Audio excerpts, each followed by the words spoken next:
Magandang araw Luzon, Visayas at Mindanao, Sabah. So welcome back sa ating YouTube channel dito sa Pilipinas News Channel na kung saan pag-uusapan natin ngayon mga kababayan ang estado ngayon ni John Will Casimero dahil lumikha nga po ng ingay ang pangalan ni John Will or Cuadro Alas, ang angas ng Pinas, John Will Casimero. Dahil nga po sa usap-usapan ngayon na siya po ay meron ng promotion or promoter. At hindi lang basta-basta promoter mga kababayan, kundi ito po ay promoter na galing po sa Japan. Dito po sa Pau Salud Project, okay, Facebook page, sinabi po dito, "Congratulations to John Will Casimero on officially signing with his new promoter, Kameda Promotions of Japan." So, ang pangalan po ng promotions ay Kameda Promotion or Kameda.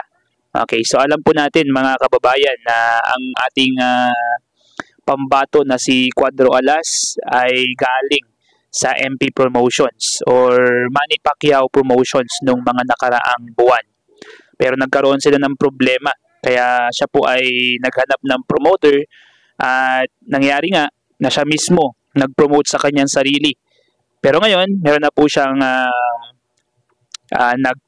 nalagdaang kontrata sa Kameda Promotions of Japan. Kaya nga po yung dahilan mga kababayan kung bakit pinag-aagawan ngayon or kung bakit maingay ngayon ang pangalang Cuadro Alas Casimero dahil nga po sa sasagupain ito na susunod. Dahil alam naman po natin, round 1 lang ang tinagal ni Saul Sanchez sa kanya. So how much more po kaya yung mga susunod? Ano po kaya ang maaaring mangyari sa kanila or mangyari kay John Will Casimero? Kasi hindi na nga po siya bumabata, kundi siya po ay tumatanda na sa mundo ng boxing.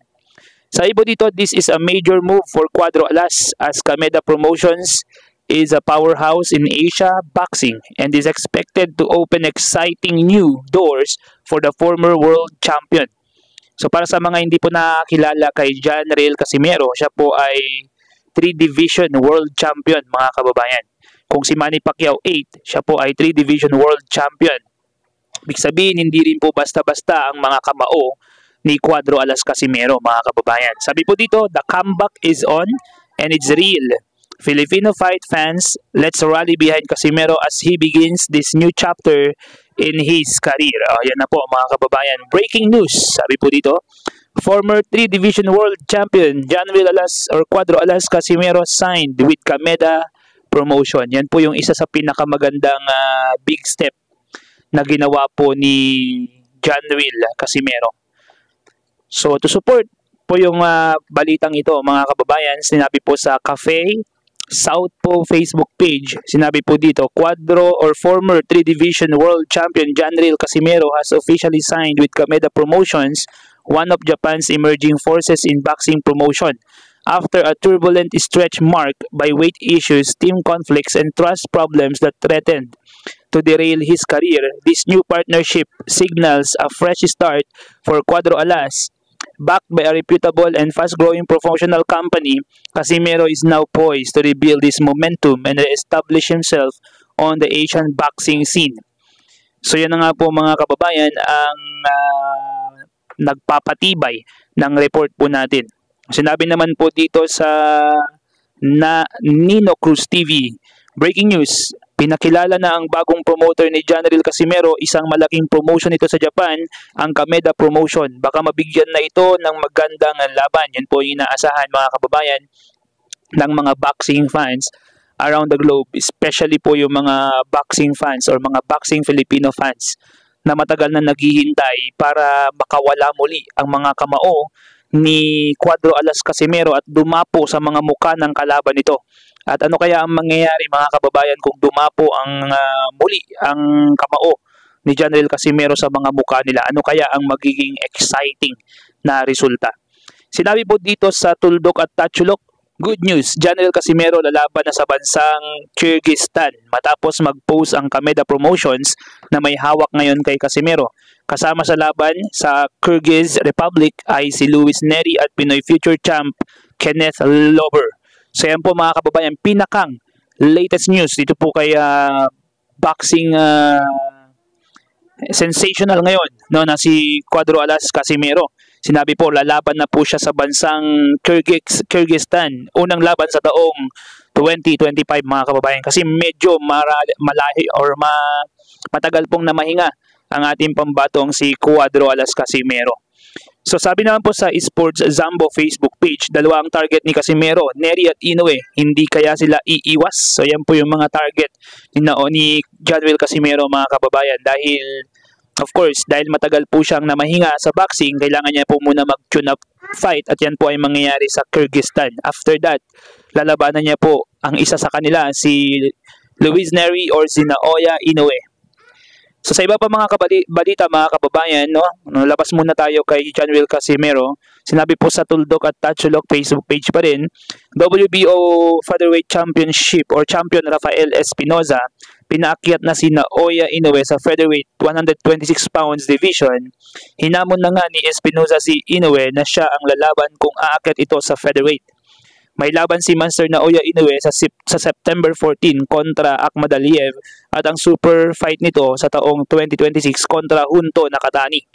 So yun po yung balak kasi ni Naoya Inoue mga kababayan. Ang labanan muna si Akhmadaliev, after nun si Junto Nakatani ang kanyang kababayan. Parehong undefeated po yan ng mga Japanese boxers mga kababayan. Pero kay Akhmadaliev pa lang mga kababayan, hindi pa po sigurado ni The Monster Naoya Inoue kung siya po ay makakalusot dito. Pero kung pala rin man mga kababayan, after ng laban niya, sunod naman po si Junto Nakatani, and then ang nag-aamon ngayon na si WBO Featherweight Champion Rafael Espinoza. Sabi po dito, WBO Welterweight Champion Rafael Espinoza hinamon si Master Naoya Inoue sa Featherweight Division. Okay, papalag kaya si Naoya Inoue? Opinion ko dito mga kababayan ay sa tingin ko talagang magaling na fighter si Naoya Inoue at wala siyang inaatrasan. Siguro yung mga promoters niya lang ang umaatras, yung mga umiiwas sa mga laban na yan. Pero si Naoya Inoue, kung sino ang hiharap mo sa kanya at sino ang gusto ng promoter niya, papatulan at lalabanan niya. Kahit sino pa yan, mga kababayan. So si Akhmadaliev, sinasabi nila noon, nung hinahamon siya ni Akhmadaliev, sabi niya takot daw siya. Ganon din si Junto Nakatani, pero ngayon nakasalang na silang dalawa. This year, si Akhmadaliev, and then next year, si Junto Nakatani. Ano naman po kaya kung hamunin siya ni Cuadro Alas Casimero? Of course, lalabanan po siya ni Naoya Inoue kung pareho po sila ng reputasyon na na-build up sa boxing career po nila. Kung tumaas po ang ranking ni Jonwell Casimero at karapat-dapat na po siya, sa tingin ko papatulan po siya ni Naoya Inoue. Pero sa ngayon, piso laban sa 1,000 pa lang po mga kababayan. Piso si Jonwell Casimero at 1,000 po kay Naoya Inoue. Kumbaga napakataas ng risk na labanan si Jonwell Casimero sa ngayon. So kung pareho sana sila ng itataya na belt or ng reputation, papatulan po yan ni Naoya Inoue. Dahil alam naman po ni Naoya Inoue na malakas din ang kamao ni Jonwell Casimero, na isang suntok lang ni Casimero maaaring magbago ang lahat sa mundo ng boxing, ang history or karera ni Naoya Inoue. So once again, this is Pilipinas News Channel. Yan lamang po ang ating nakalap na balita. Mag-subscribe at mag-like na po sa video na to or sa channel na to. Once again, this is Pilipinas News Channel. Peace out.